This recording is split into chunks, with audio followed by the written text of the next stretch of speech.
Asher and Penland on W4CY Radio.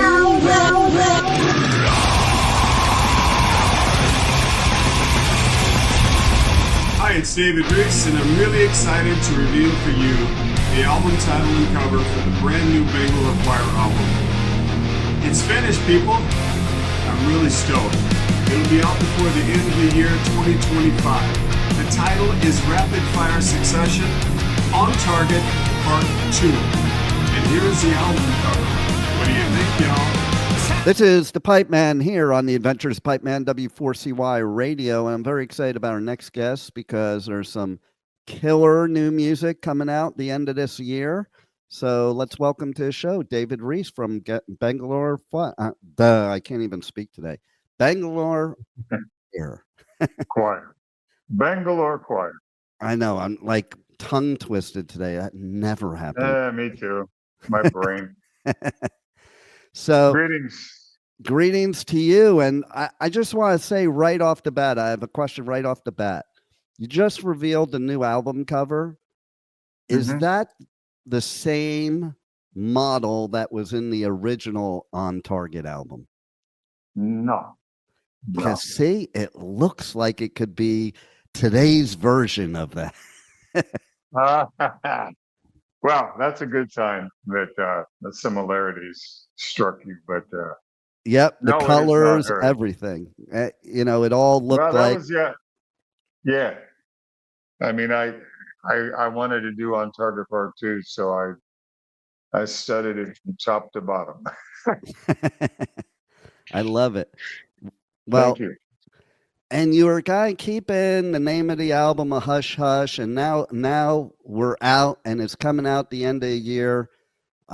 So this is the part 2.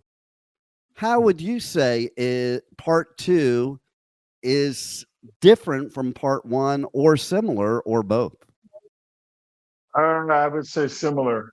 And it came to me, I was in France last year doing a bunch of gigs. And strangely enough, I live in Italy, right? And I played all over Europe and the world, and I've never played France. But in my show, I play 4 or 5 songs from On Target every show. And the French were going crazy, right? Wow. And so I get in the car and I'm coming home and I'm like thinking about branding and the whole thing, right? David Reece is a solo artist. Dave does okay. You know what I mean? But branding, you know what that's all about, right? Totally. So I called the manager about halfway home and I'm like, I'm going to put together Bangalore Choir again, but I'm going to call it David Reece's Bangalore Choir. But I'm going to reach out to some of the original guys. Sadly, we've lost one who passed away, but sorry to hear that. Crickets.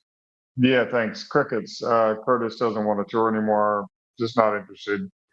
Ian, the bass player, he and I did some stuff a few years ago. He was cool, but I just went, you know what?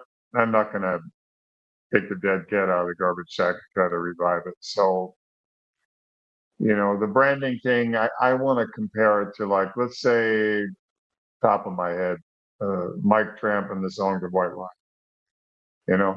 That was it. It was just like, you know what? This is gone as far as I can take it. I need to bring back the brand. And everybody was jumping up and down because it really had kicked bookings into high gear. Things started happening quick. Probably didn't say much for me as a solo artist, but the brand, bro. And then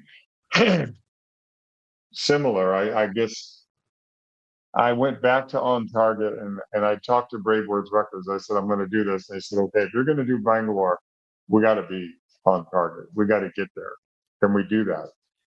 That's a long time ago, man. I can't figure out my headspace. So I studied the record, even though I've been playing it live, but to go back and put your head back in that space, not easy, though. So Andy Susemihl and I, my weapon of mass production, my go-to guitar player, he and I made an attempt, 3 or 4 songs, and it just wasn't clicking.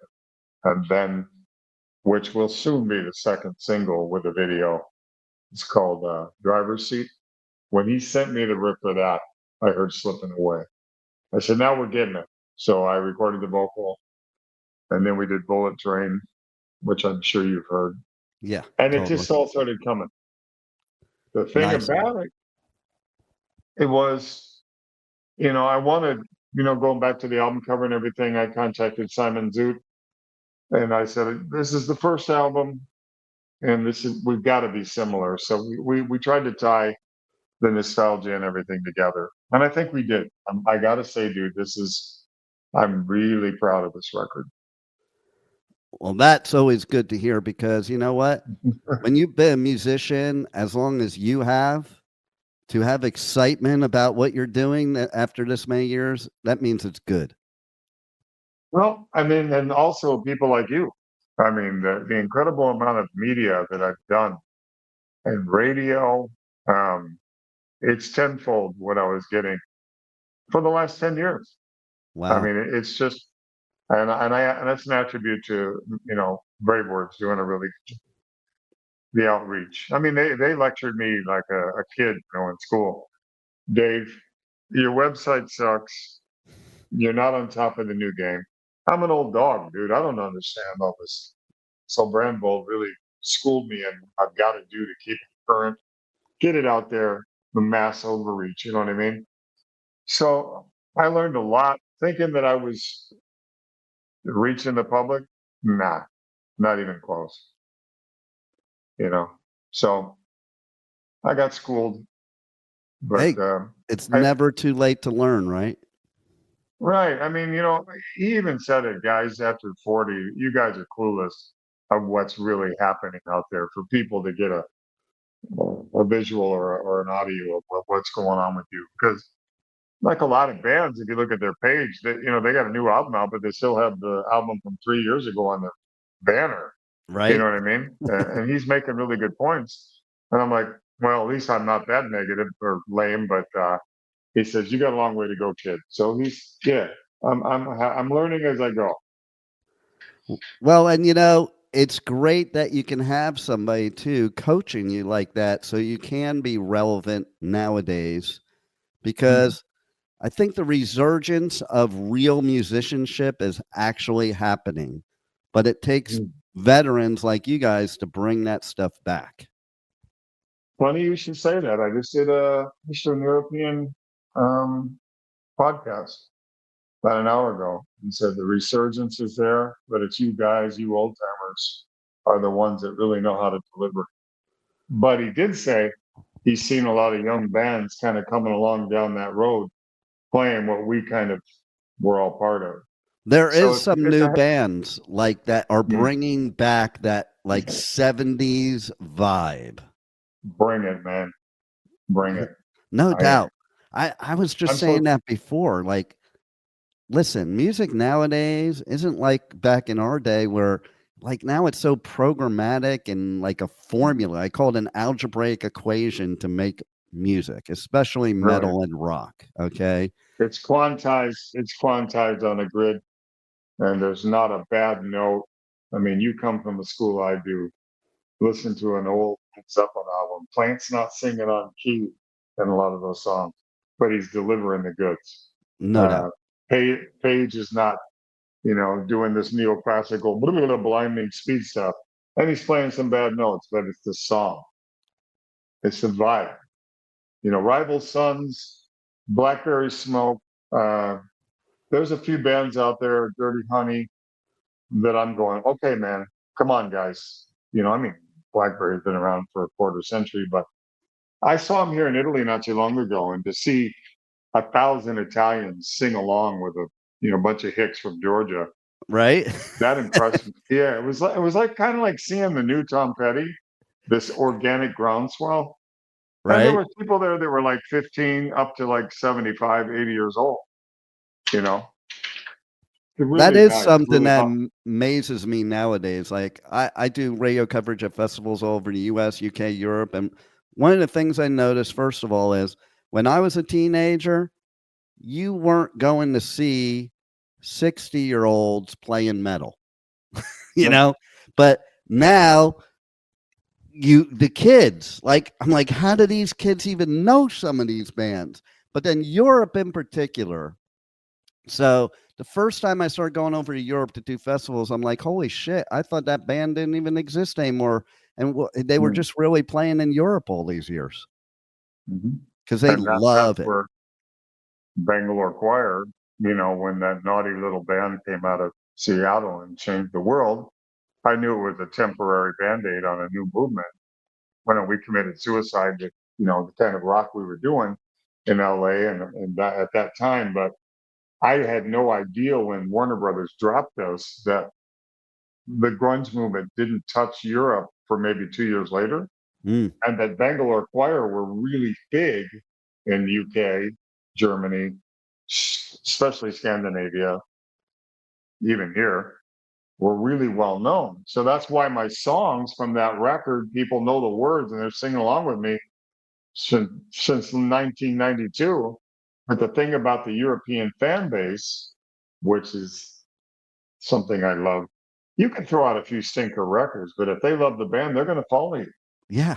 They're not going to throw the here today, gone later today mentality like, fast food McDonald's music in America. It's a loyalty, and they have this tribal thing, this community with the festivals that's amazing.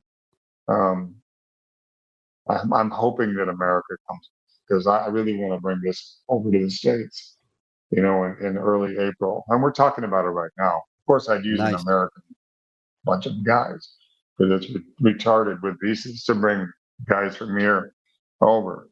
Excuse me.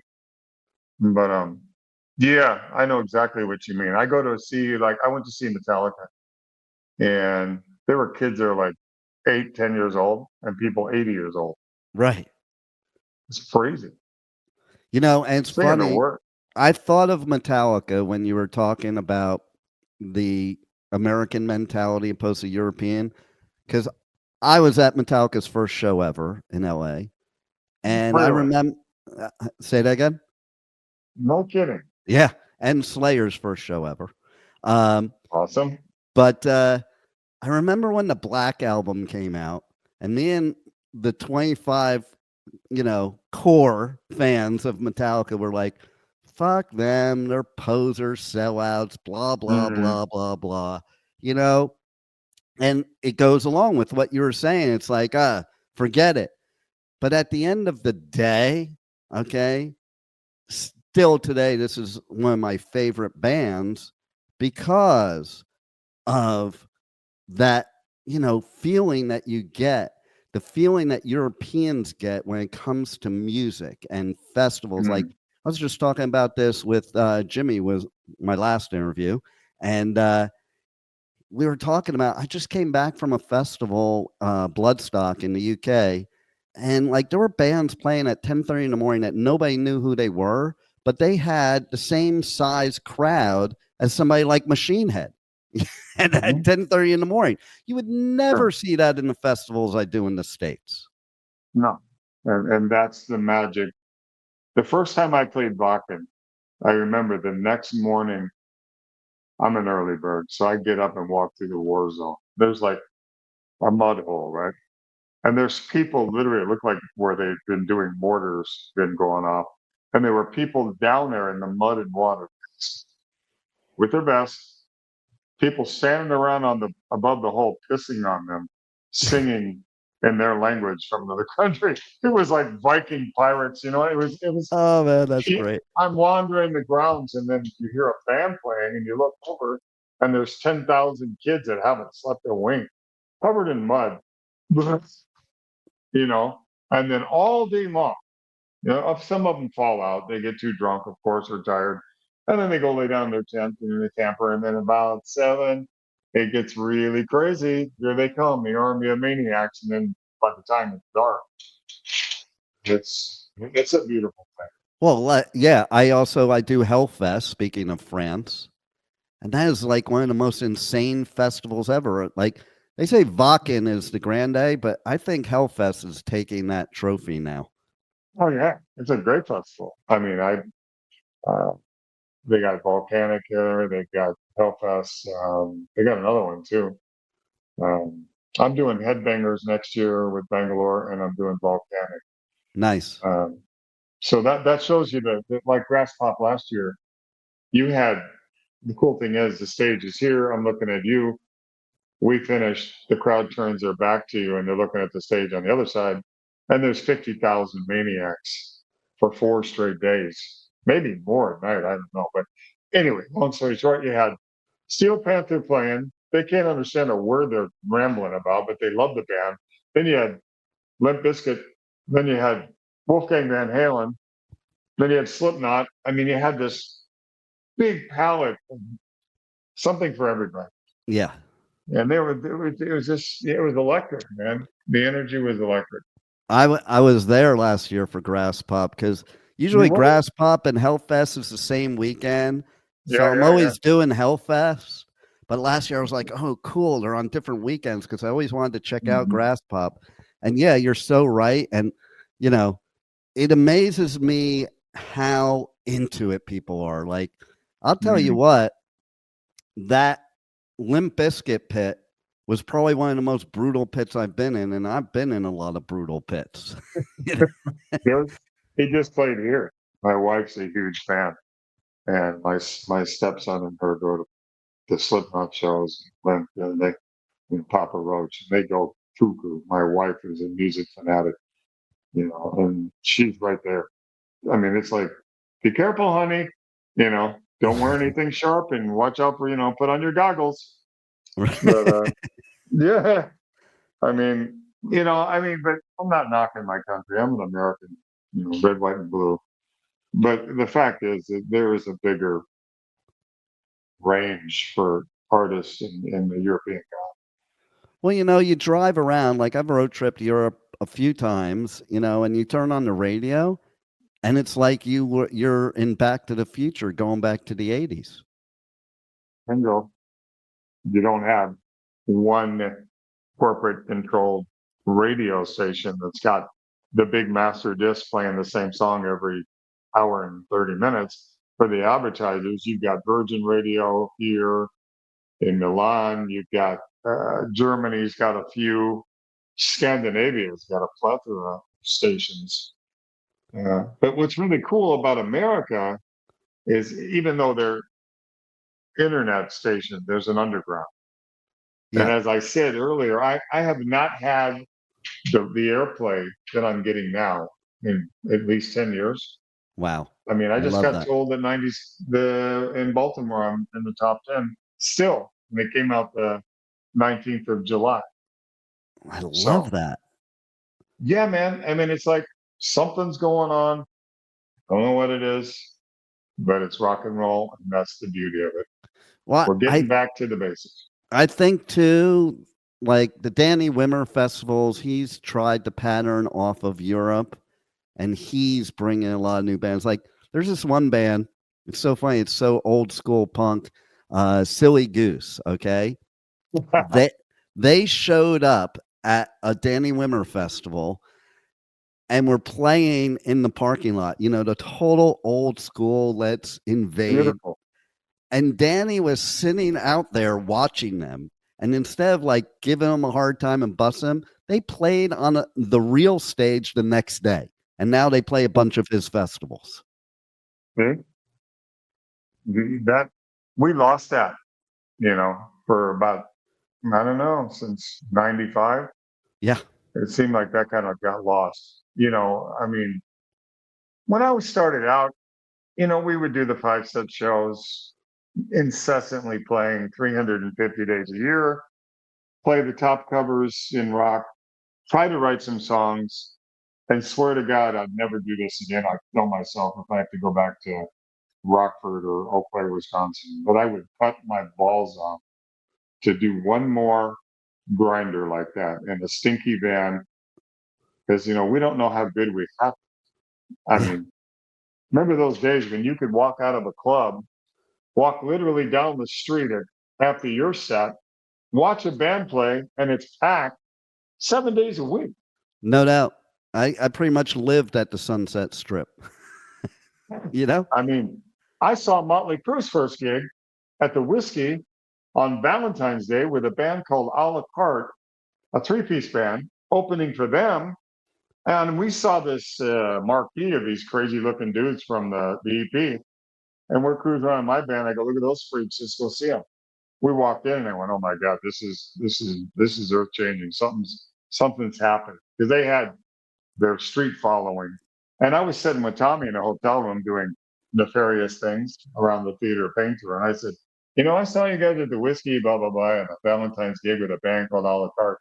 And he like leaves the bed and tackles me onto my bed. And I'm like, what? And he said, you were there. I said, yeah, man. And I explained, Mickey lighting himself on fire, the black and white Motley Crue balloons in the garbage sack. And he was like, oh my God. And I go, I knew. I just knew. And I saw Mickey Rat. I saw David Lee Roth walk into a club and basically take the place over. Yeah. And go, who's this dick? Who's this dickhead? But the thing about him, you believed it. Even though you thought he was a douchebag, you believed that guy. Well, one of my funniest stories is the '83 US Festival. Van Halen's headlining Metal Day, and they're starting to play Ain't Talking About Love, and he's not singing, and Eddie's looking over at him. There's 300,000 people. And no shame. He just goes over the mic. I fucking forgot the words. And the whole place erupted like it was the best thing that ever happened, except one dude that heckled him. And he goes, I'm going to fuck your girlfriend. Yeah. And that is a rock star, in my opinion, right there. Yeah. He just had this, and he still does, in my opinion. We all get older, but there's a story about him that is just classic. I forget what band it was before they got Van Halen got signed. I think it was Quite Right. He walks in with assless jeans, no shirt, suspenders, Barneys, grabs the microphone from, I think, DeBro, and screams it, stops the band and says, my name is fucking David Lee Roth. I'm going to be the biggest rock and roll fucking star on the planet. And people were booing him. But like I said, when I saw him strutting around, people were like, guy's a dick, but I believed him, Right? He just had this Jim Dandy on steroids is what I always thought. Well, it's funny too. You mentioned crew. Okay, so I'm from Jersey, and my dad moved me out to California in 1980. What a time to move to LA. And, culture shock, man. Oh, total culture shock. But the first club show I ever went to in my life was at the Roxy, and it was Motley Crue before they had the album. It wasn't their first show, but it was before they had the album. Yeah. And you brought me back when you were talking about lighting on fire, because they were lighting everything on fire, trying to bring Satan into the Roxy. And I walked out of there. I was like, I think I was like 13 at the time, or 14. I'm like, I'm never going to a real concert again. That is the greatest thing I ever saw. And then now, when I am in LA and I go to Rainbow, and I'm like, man, how did I get in here when I was 13, 14, 15 years old? Oh, that's right. I was walking over from the Roxy with Motley Crue. That's how I got in there. Yeah. Yeah. I mean, I remember the great days with Mario and Michael and everybody. Mario sitting at the front door. I mean, the debauchery. We were freaking pirates, man. I mean, it was, I had my wedding party there upstairs. And you remember the rooster. The rooster's next at the top, right? All kinds of bad things happen in that little room. But I mean, I was like, hey, Tony, Mike, I'm getting married. Can I have my wedding party here? And they're like, whatever you want, Reece. Let's throw down. I had the whole upstairs. And of course, everybody from hell was there. Free alcohol, right? Free blow. Right. Oh, so, yeah, man, I miss that. I think it's inside you still. Otherwise, you wouldn't be doing this. It's in me. It's always inside you. It's always inside you. That's magic times, dude. Oh my I remember seeing Led Zeppelin. I saw Zeppelin, bro, and I remember the crowd literally started burning wooden chairs on the floor in St. Paul, Minnesota. Wow. And they were dancing around this fire, like going crazy. And Plant went, shh. And 20,000 people went silent. The power. And he said, The if you don't stop burning and going crazy, the band are leaving. And everybody's like, okay, Dad. After about 2 songs, here we go again. And he stopped the crowd. But I'm sitting in the audience going, wow, that's Robert Plant, and that's Jimmy Page, and it's Bonzo, and that's John Paul. I mean, I used oh, to see Aerosmith with Ted Nugent and Hart like 3, 4 times a year in the Midwest for $5. right. Yeah. Oh yeah. I don't Great. even know how kids go to shows today. Like it was like $2 for a ticket and $5 for a T-shirt, and you were good. Yeah. And I I had to mean, you scrape lived that shit outside. up. I had to scrape Yeah. that shit up. That was like a fortune. Yeah, it was. Mom, can you drop me off at the auditorium? So and so's playing. Well, it's the LA Forum, honey. It's not safe, right? Well, I'll be fine, Mom. I'll just find a bunch of knuckleheads like me, and we'll just hang out until the gates open. Yeah, it was Right. beautiful. Well, check out this story, okay? So you came into this part of the story a little later, a few years later, but so, and you'll get what I mean when I tell you. So we were going to see Ozzy on New Year's Eve. And I told my Mhm. dad I was sleeping at my bro's house. He told his parents he was sleeping at my house. And we went and Uh-oh. saw Ozzy with Randy on New Year's Eve, okay? Which Oh my God. that's epic. And Yeah, then big so time. we get home, and I lived in Lake Lindero in Agora Hills. So like my backyard went straight down to the lake. So we were hanging down by the lake so my dad wouldn't see us. Yeah. And my next door neighbor comes out, okay? And she goes, "Oh, boys." She sees us in the Ozzy stuff. "Were you at the Ozzy show last night?" And we're like, "Oh, fuck, we're busted, man." And we were like, "Yeah, wait right here. I'm getting my husband." And we're like, "Oh, fuck." And We're done.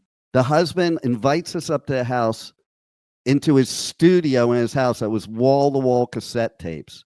Turned out he was Ozzy's promoter. So he gave No us a kidding. bunch of swag. But here's the part that'll blow your mind. He hands me this cassette. And he says, "This band's not in the United States anymore. They're gonna be here in like 6 months, and they're gonna be huge." And I remember I listened to the first song on that cassette, and I was like, "Oh my God." That was the first Accept album,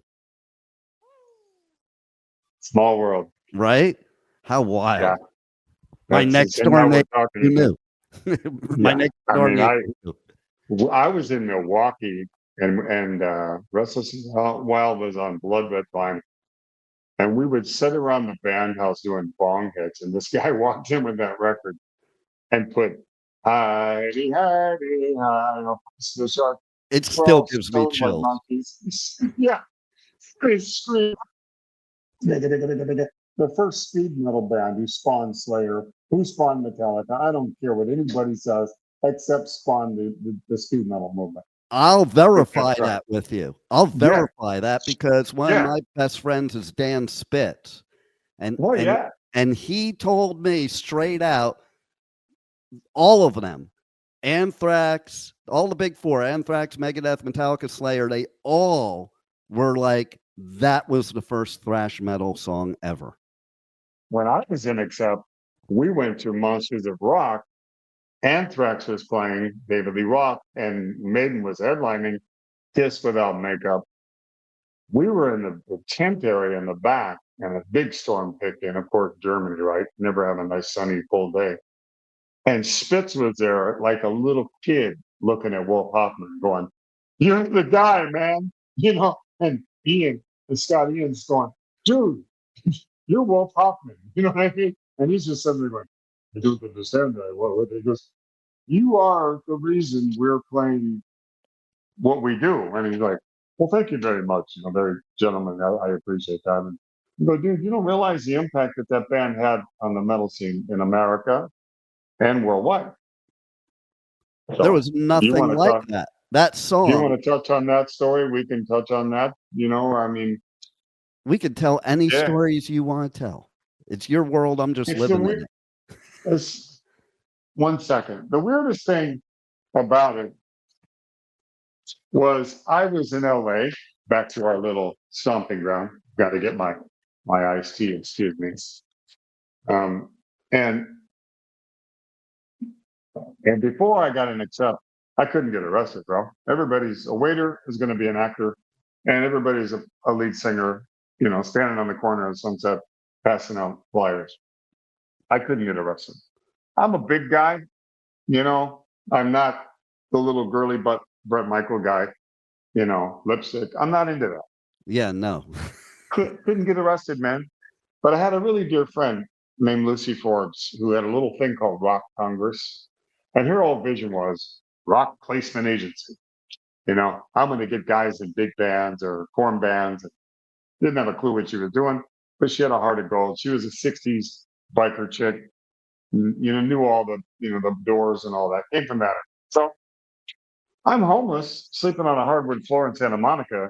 And I had recorded a bunch of demos with Mitch Perry, the guitarist who played with Schenker later and played with Tallis and Sheehan and all those guys. Couldn't get anybody to listen to it. Good songs, but I was 23 maybe. And living at her house one day, I just said, you know what? I got to get out of here because LA can eat you alive. Yeah. I'm working in factories. I'm, starving. I'm doing anything I can, trying to book gigs.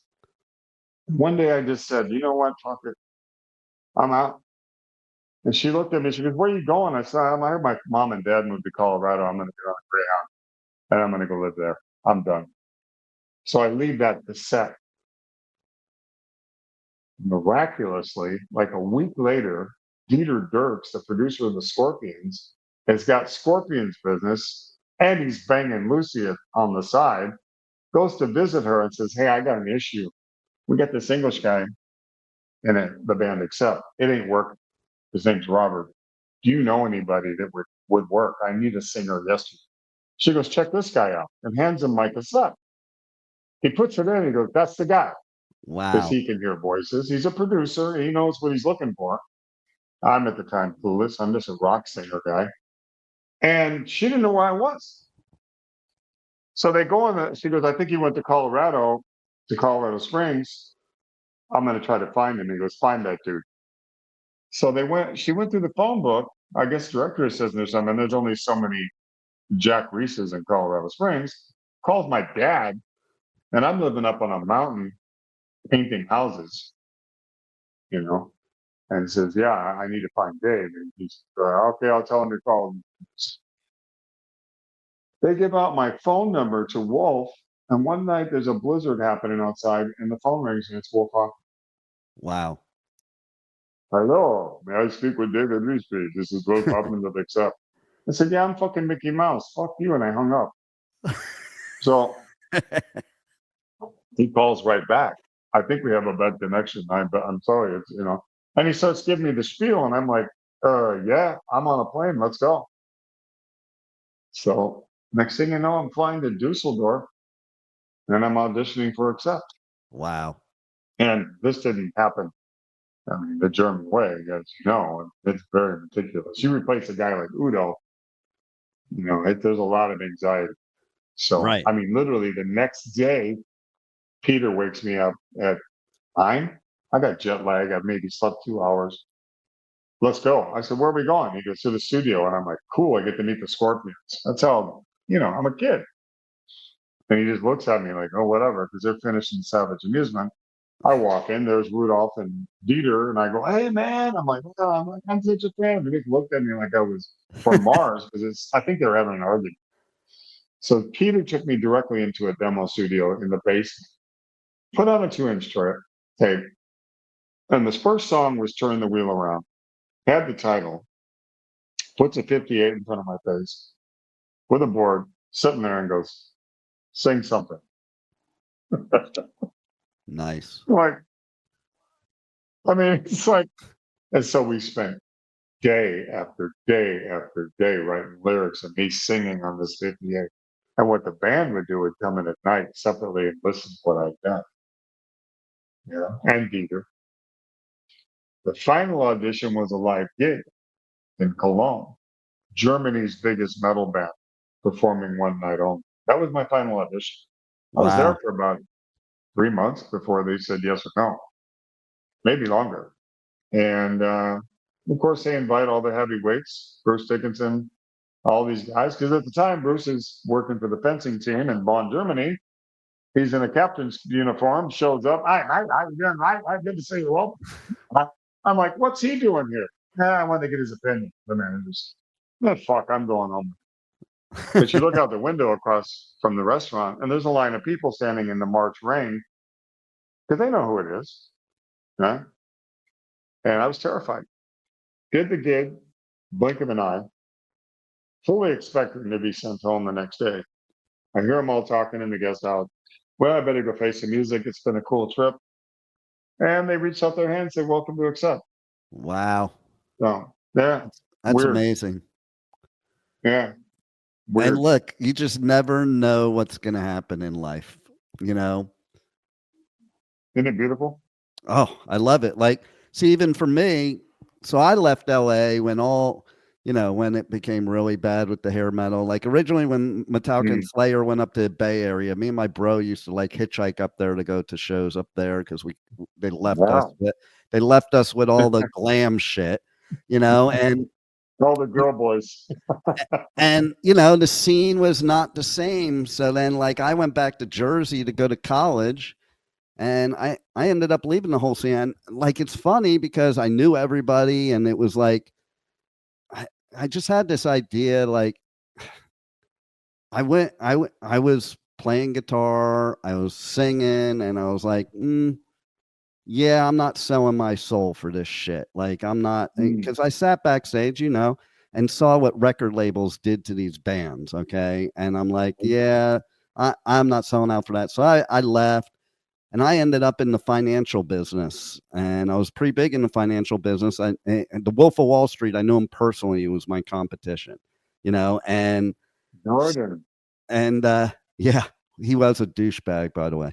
But that movie is so spot on, except for where they're throwing the little people at the dartboard. Everything else is true.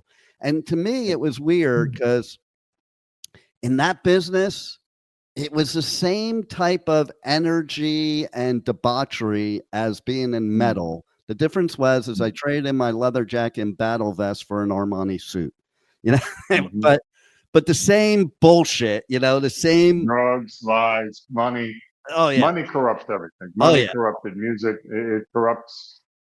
Totally. Yeah, I mean, who doesn't want? And I think that what like I don't know about you. But saying earlier, rock and roll committed suicide. I mean, what normal guy can look at a Cream magazine and go, dude's got 5 naked chicks spraying whipped cream on his dick? What guy living in Portland or Seattle with a single mom and a fucking single wife can relate to that? Right. We fucking cut our own head off to spite our face. So then you got these bands, delivering something that's heavy with a message to that generation. We all got shot in the head, and here comes this new, like you said, they don't want to be corrupted. But then again, Nirvana and all these bands who were like anti-corporations, they went corporate. And what happened there? All the people that believed in them from the street days, hey, you guys sold out. Like the Black Album for you. Yeah, so totally. It's a cyclical thing. But like you said, the Jersey, New York, the Wall Street thing and stock exchange, I can't imagine, man. I'd be dead. I thought my habits were bad, but from what people have told me, they said it's like fucking pirate ships sailing down Times Square. Oh yeah, you guys were killing it, man. 100%. And the thing that you had more than you had in the metal community was money. So it created more debauchery because you had too much money to blow. Like, listen, I was 21 years old making like 50 grand a month, and I'll tell you what, I spent every dime of it. Yeah. And nothing I to made show for a it. load too. I made a load and I had nothing to show. One time there was some money coming in.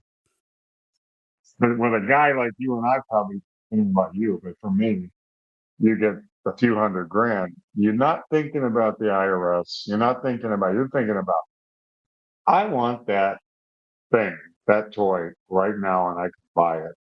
And I Oh want to yeah. buy that. And then at the end of the year, on the 31st of the next year, you got this note, you owe blah, blah, blah. Wait a minute. They tax this? Right. Yeah. And you're And then like, uh-oh. and then the people above you in the biz, they told you you have to do this. Like I remember when I first started in the business, I had like what, a $500 suit, and the boss was like, "Yeah, that's not going to cut it here. We're going out right now, and I don't care if you have the money or not. You're going and buying an Armani suit, and that vehicle you're driving, no, you need to get either a BMW or Mercedes. Period, because you had to look the part." Type of You thing. got to represent, man. You're working for our firm. You got to look Totally. the part. You're representing us, and we're the big dogs. We don't need some hillbilly driving a Volvo that's 12 years old, right? Right? You're driving like a Yeah. 50,000 or more vehicle, but you have no furniture in your apartment. Same for me, dude. I'm a rock and roll star at one time, going back to leaving except living at Stevie Nicks' house, not a pot to piss in. I mean, not a dime in my pocket, but I'm now famous because of Accept, good and bad, where I couldn't get arrested in LA before that. I walk into all the clubs and like, hey, and I'm all of a sudden hobnobbing with, you know what that's like. And all these super rich rock and roll people who I don't think they were ever poor. And I'm literally penniless, Yeah. living in a studio apartment, regaining my career with Bangalore Choir. But I had the full mountain team like you did. I mean, you're not dressing like that. You're not doing this. I mean, Howard Kaufman is managing me. They've got Whitesnake, Hart, Henley, Nicks, Irving Azoff signed me to his new label, Giant, pun intended. Warner Brothers. Mo Austin's son. The only reason Irving got the deal. This is how you are on Wall Street, right? Who's shaking and butter and who's bread? Hey, he said, give my son Kenny a job and I'll give you the 200 mil to start a label. Okay, Kenny's a fuck up who grew up with Mo Austin from Warner Brothers in WEA. He's never had a job in his life. He's got a job. He's in charge of my A&R.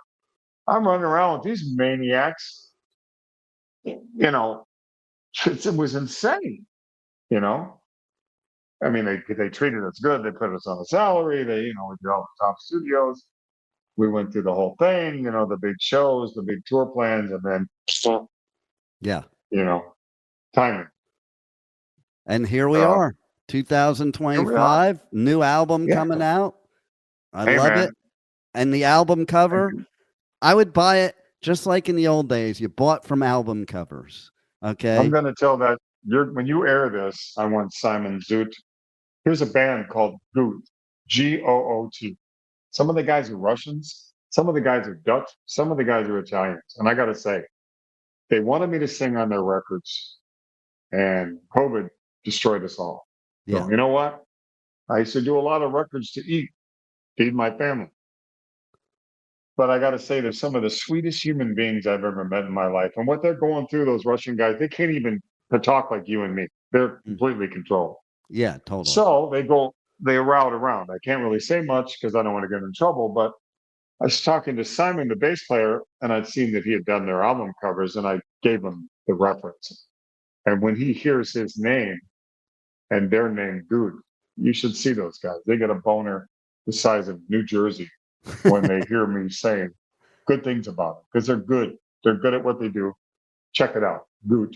And Simon Zoot is his name. He's an Italian who did the artwork. I gave him the idea and he gave me a few roughs, but he's going to love that you said that because I think he captured it. He did totally, because it not only captures today, but it gives you that nostalgic of the original album. That's why I said right from the beginning is that the same model, just years later, because it kind of looked that way. It's the same colors.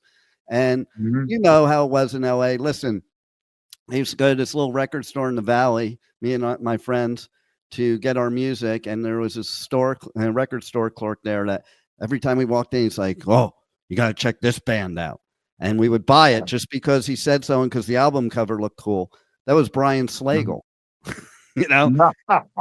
And I told him like a few years ago, I'm like, dude, that was the most brilliant marketing plan ever. He was like, I was just a record store clerk, you know, but he had us all like, we'd go in there all the time. And every band that I ever saw in LA, every album that I ever bought was because we would go in there and he would say, here, and they were all his bands, which was what I thought was brilliant about it, you know? Yeah, he's So, I love him.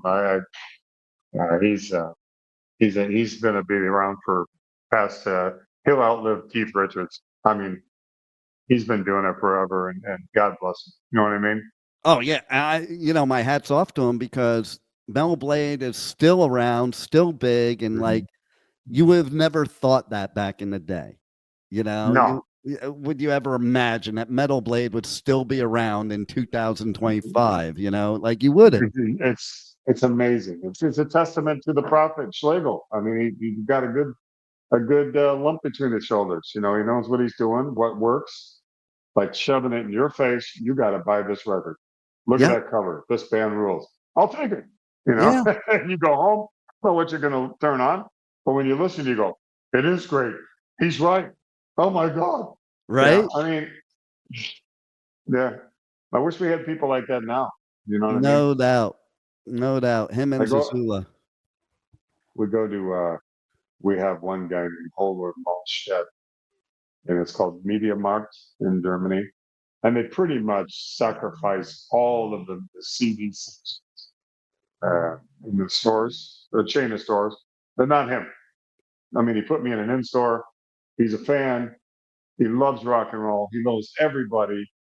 Does these giant posters when you're there, and there'll be like 200 kids wanting an autograph, and stuff. Like the old days, you know. Yeah. The old record stores, like you said, tour bus pulls up.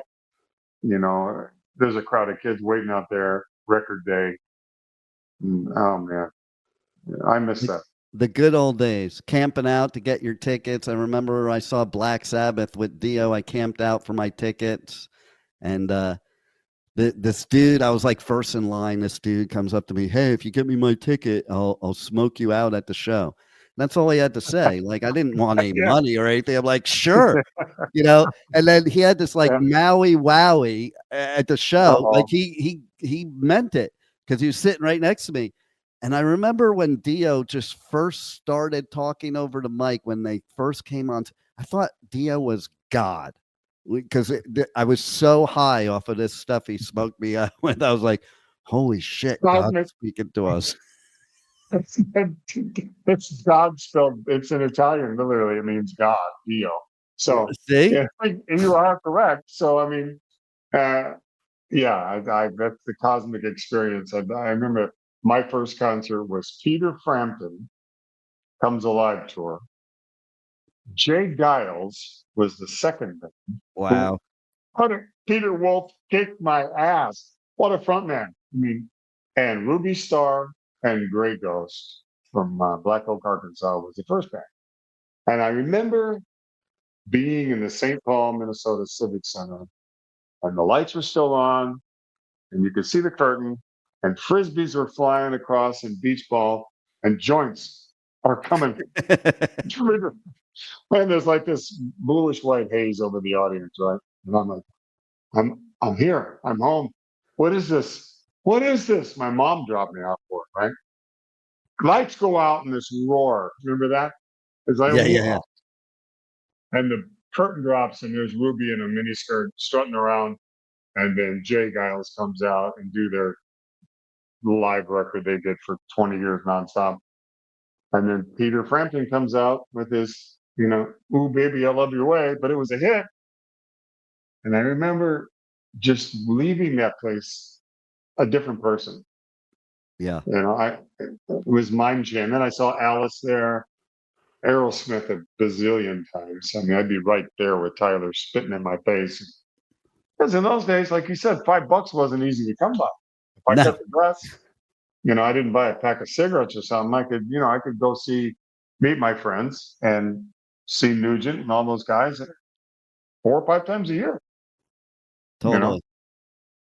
But it's a different animal now. I mean, working on shows, it's a what did they say to me the other day? A guy said, it's not that the bands are so competitive they're out to destroy you. It's that they're only thinking of themselves. Mm, It's like, and I went, yeah, good point. It's kind of the same thing. He goes, they're not out there shit talking you, but they're only thinking about themselves. There used to be a kind of a camaraderie with rock and roll bands. yeah, Come out and right. open with us. Come out and tour with us. We're not going to charge you $500 a day and make you sleep in a van. So you're paying our road crew with your buy-on. You know what I mean? Bands would say, "Oh, I fucking love your band, man. Come out and open for us. 30 dates. Everybody quit your day job. We're leaving. You know, Right. get your stripper girlfriends to throw in a kitty so we can rent a van, and get a U-Haul. We're going out, Uh, it's different now, you know. It is. It is. I miss those days. It was like there's so many stories we could tell. We could tell for days and days. Like I don't think kids have the same stories nowadays. Even when it comes to backstage, like I do all these festivals and friends of mine are like, "Hey, can you get me backstage?" I'm like, "Dude, it ain't what you think it is. Okay? There's nothing going on Boring back is there." the Like photo of like what they think backstage is naked chicks and drugs, and what it's really like a bunch of people staring at their cell phone, waiting for their stage call, right? yeah, not like the good old days when I would go to Metallica shows, including the first one, and everybody would go back to their house afterwards and party all night long. And I'd pick my friends up out of the bushes outside and wherever Yeah, they ended up passing out. dude, those I don't even want to. Well, we won't even go. I mean, but those were the days. Clark Street next to the whiskey. Is that what it was? Clark Street? Yeah. You walk up the hill. It was madness. I Oh mean, yeah. just people falling out of windows, people, no front door in an apartment, Oh all yeah. nighters, all weekenders. I I, mean, I for was at that 7 days. party. I was at that party where Vince killed Razzle. Like that was That's ironic. Maybe you know some of the same people I do we probably do. It's who funny. were There's some people I've met. I'm like, I don't remember them. But you know what they say? If you were at the Sunset Strip in the '80s and you remember it, you weren't really there. well, the guy that I know who was with them, the call was made to get more alcohol and blow. And they were going to a guy's house that I know that had the blow. And he didn't Yeah. show up. But the story that I was told was he could hear the sirens and Mm. thought, uh-oh, something's happened. He didn't bother calling them or going out. But I knew a guy that was waiting for them after they got more alcohol. And sadly, what happened happened. Yeah. But I know they were Unfortunately. down in the beach area, right there in the South Park partying. They've been going on for a few days. That's what Oh, yeah. happens. Yeah. You can only, you know, swing the sword at the dragon so long before you do something stupid. And Oh, 100%. Like, because they were all so high all the time. Like, what I loved about being a teenager then is I would go to those parties and I'd get the overflow of what Motley Crue couldn't handle as far as women.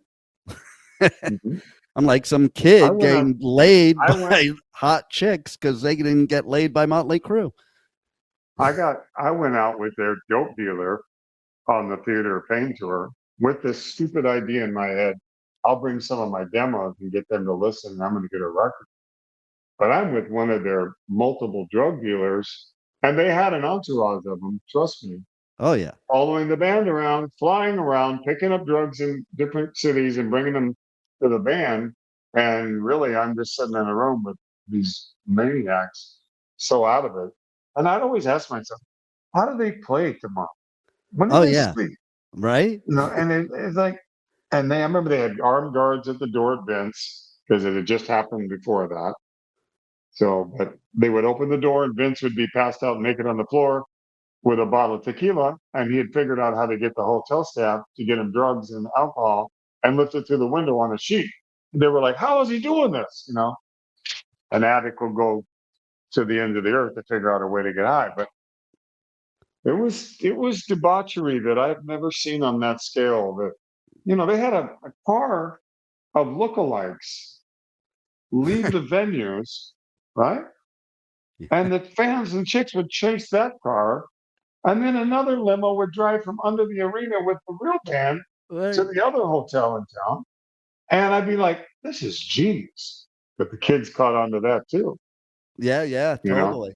you Like follow that car, we'll follow this car. We'll call you if we got the right band. and the idea that Mustaine got kicked out of Alcoholica for being an alcoholic really always blew my mind to this day. There's always a sacrificial lamb. Look at Stephen Adams. Right? I mean, Exactly. there's always that guy. I mean, I'm a recovering drunk. I got 7 years this September. Good for you. I've made a bunch of dumb things. I've done some dumb shit. You know, fighting with bands. That's why I was fired from Mix Up. I slapped Peter in the face. I got drunk. I thought he deserved it. You know, wrong choice of action, but you know, to fire, you know, especially when you get like, we go back to that brotherhood thing, right? There's no democracy. Yeah, you know, Adler's probably the nicest guy I've ever met in the band. They throw him out, you know, and I've seen that in blooming times. Oh yeah. You're disposable. I'm the reason people are going, and part of that's true. Right? The it factor, you know, takes over a guy's mind. And I'll give you an example. Guns N' Roses. My guitar player Andy on this record and writer with me, Udo, was the second act on the first Guns N' Roses tour, theaters, and Right. Sweet Child of Mine had not broke yet. They were going to dump the band. Geffen was, it's not working. But Andy said every night I couldn't take my eyes off Axl. You know, It's So Easy they'd open with, and it was just something about him, blah, blah, blah, blah. And he said every night, all the bands would be in the dressing room, borrowing cigarettes, and they had no money, drinking together, partying. He said the day that Sweet Child of Mine hit, he goes, I'll never forget it. I'm walking down the hall backstage, and Axl had the two tour managers against the wall screaming, I want my own bus. I want this. I want that. I want this, or I'm going home. Wow. And he stopped talking to Udo's band. He stopped talking to Lita. And Slash walked in the dressing room and like, what happened, man? What? I don't know, man. He's mine. He's lost it. Overnight, he sold like 10 million records. Yeah. And they were the MTV darling. They were the new Yep. thing. But he said literally in a day, he was like, I'm leaving the band. If I don't get this, I don't get that. I'm done. And the couple of weeks before that, Axl was bumming cigarettes off my friends and drinks. Yep. That's how it was. Lost it. That's how it was. Well, now here you are, years later, clean, with great new music coming out at the end of the month. Thank you, brother. I mean, the end of the year here, and everybody's got to check it out. Get the new album and support you because you're a badass, and the music is badass. So are you, as bro. well. Great conversation. I really loved it. Well, I October love hearing that. 24th. Yeah, you're really cool. Great interview. I like this relaxed format. It's the way October it should be. 24th. Exactly. We come from the same cloth, right? So, BraveWords Records. Reece is on Facebook. He's on Instagram. So you can find me. I love to talk to the fans. Thank you for everything. That's all I can say. Thank you for giving us great talent and music all these years and continuing to do so here in 2025. And thanks for being on the Adventures of Pipe Man. I'm still riding the Rhino with the Pipe Man. Let's go, Bubba. Back to the strip. Let's go back in time. We should do a movie, right? I know, Can right? you imagine? Back to the Sunset Strip. I mean, with the real stuff that happened, not some kid trying to make it. The shit Exactly. that went down. Man, you could graduate to Wall Street while all your friends are still in Frisco, you know, hanging out in the rainy streets trying to get in at my brain, the Paradise Lounge or wherever they were playing. I don't even remember. And you're in Wall Street being suited, you know, and fitted for a $5,000 Armani, you know. Exactly. And here's the keys. Here's your new 750 Beamer. But next year you got to upgrade, okay? Come on. Exactly. Same debauchery, just different animal. People don't even realize There's a fine line between the metalheads and the suits. That's right.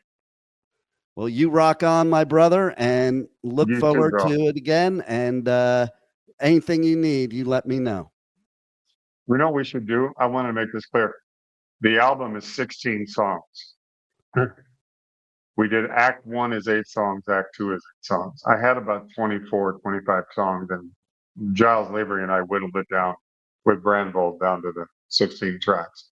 What I'd like to do maybe when the album's out, if you're interested, we could do a chat about Act 1. Yeah, absolutely. And then maybe because you know how it is, you do all the promotion for a record. And everybody says, buy the album, blah, blah, blah. The album comes out, crickets. 6 weeks prior, everybody's buzzing. Let's talk about it after it's out for a month or so. Let's do it. And be honest. I really like this or I don't like that. Let's talk about the songs. I'm down for it. Let's make it happen. Tell Michael to make it happen. I'm on it, bro. All right. Until then, have a good night or a good day wherever you are. I'll go to bed, and we will see each other once again. You got it, brother. Thank you for listening to the Adventures of Pipe Man on W4CY Radio.